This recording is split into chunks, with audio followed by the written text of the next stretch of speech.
আজ তোমাদের সাথে শেয়ার করব সজনে শাক আর মুসুর ডাল দিয়ে এমন এক রেসিপি যা গরম ভাতের সাথে থাকলে আর কিচ্ছু লাগবে না, মাছ মাংসের স্বাদকেও হার মানাবে। আসসালামু আলাইকুম, কেমন আছো তোমরা সবাই? নতুন একটি রেসিপিতে তোমাদের সবাইকে স্বাগত জানাই। একেবারে ঘরোয়া উপায় বানিয়ে দেখাবো। হাতে যদি কম সময় থাকে তাহলে অবশ্যই তোমরা এই রেসিপিটা ট্রাই করে দেখতেই পারো। দেখে নাও তাহলে আমার আজকের রেসিপি। ভিডিও শুরু করার আগে একটাই রিকোয়েস্ট, চ্যানেলটিকে যদি সাবস্ক্রাইব না করে থাকো তাহলে সাবস্ক্রাইব করে দিও, আর ফেসবুক থেকে দেখলে পেজটাকে ফলো করতে ভুলো না।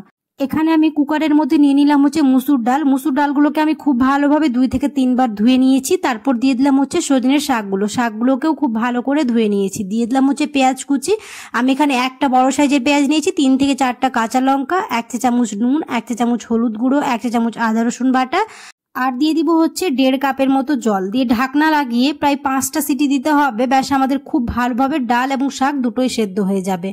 জল দেওয়ার পরে দিয়ে দিব হচ্ছে একটুখানি সর্ষের তেল। এতে কি হয়, কুকারের বাইরে আর বেরিয়ে না আসে। সিটি যখন পড়ে তখন অনেক সময় বাইরে বেরিয়ে আসে, তার জন্য দিয়ে দিলাম হচ্ছে একটুখানি সর্ষের তেল।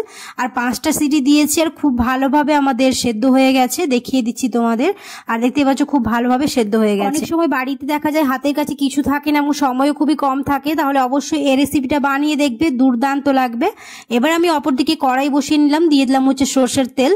তেল যখন খুব ভালোভাবে গরম হয়ে আসবে তখন ওর মধ্যে দিয়ে দিব হচ্ছে 1/2 চা চামচ গোটা জিরে, 3টে শুকনো লঙ্কা, আর কুচি করে রাখা রসুন, আর দিয়ে দিব হচ্ছে পেঁয়াজ কুচি। এবার খুব ভালো করে সবগুলো ভেজে নেব। পেঁয়াজটা ব্রাউন কালার হয়ে যাওয়া পর্যন্ত আমাদের ভেজে নিতে হবে। তোমরা এখানে যে কোনো ধরনের তেল ব্যবহার করতে পারো, আমি সর্ষের তেল দিয়ে বানিয়ে দেখাচ্ছি। এখানে আমাদের পেঁয়াজটা খুব ভালোভাবে ভাজা হয়ে গেছে, দেখতেই পাচ্ছ। এবার আমরা সেদ্ধ করে রাখা ডালটা দিয়ে দেব।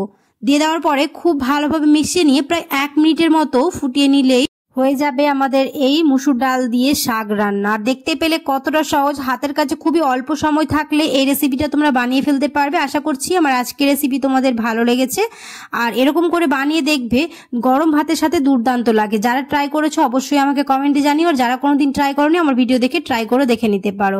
আশা করছি আমার আজকের রেসিপি তোমাদের ভালো লেগেছে। যদি ভালো লেগে থাকে তাহলে অবশ্যই একটা লাইক করে দিও, আর কমেন্টে জানাতে ভুলো না কেমন হয়েছে। অনেকে আছো ভিডিও দেখে চলে যাচ্ছ, লাইক করো না, অবশ্যই লাইক করে দিও, কারণ তোমাদের একটা লাইক আমার ভিডিওকে অনেক দূরে নিয়ে যাবে।